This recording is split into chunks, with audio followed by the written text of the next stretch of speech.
المدير راح كافيتيريا الشركة يتغدى، أخد لحمة زيادة، فاتخانق مع الشيف الجديد اللي رجع له القطعة، والسبب إن الشيف ده كان ابنه. الأب كان شاكك إن ابنه جاك جاي يشتغل هنا لهدف تاني، خصوصاً إنه عمره ما كان بيتعامل مع الشغل بجد ودخل في مشاكل كتير. جاك جاه علشان أبوه يرجع له الدعم المالي، لكن أبوه قال له لو اشتغلت 100 يوم في الكافيتيريا هنسدد كل ديونك. جاك وعد إنه مش هيسيب الشغل المرة دي، وكان في سبب تاني خلاه يكمل.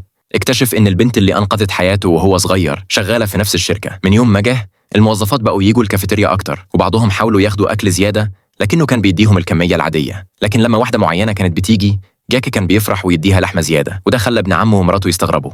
البنت دي كانت جميلة وهي صغيرة، والطلاب كانوا معجبين بيها. حلمها تبقى نجمة وكانت بتتدرب على الرقص يوميا، لكن مامتها رفضت. بعدين دخلت مسابقة مواهب من غير ما أهلها يعرفوا، ولما مامتها عرفت أخدتها بالعافية وحصلت خناقة جامدة. أنا هربت علشان تكمل المسابقة، وأبوها جري وراها. في اللحظة دي عربية كانت هتخبطها، فأبوها زقها واتصاب هو ومات بعدها. ومن ساعتها أنا عايشة بذنب كبير. أنا اشتغلت شغلانات كتير ولسه سنجل عند 37 سنة. بعد مقابلة تعارف جالها اتصال من السوبر ماركت إنها السبب في حساسية طفل أكل سبيط. الناس هجموها أونلاين مع إن الطفل كان سارقه.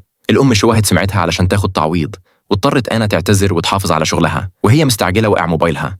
ولما راحت تاخده عربية نقل كانت جاية عليها. أنا ما اتحركتش لأنها كانت شايفة إن حياتها ما بقتش مهمة.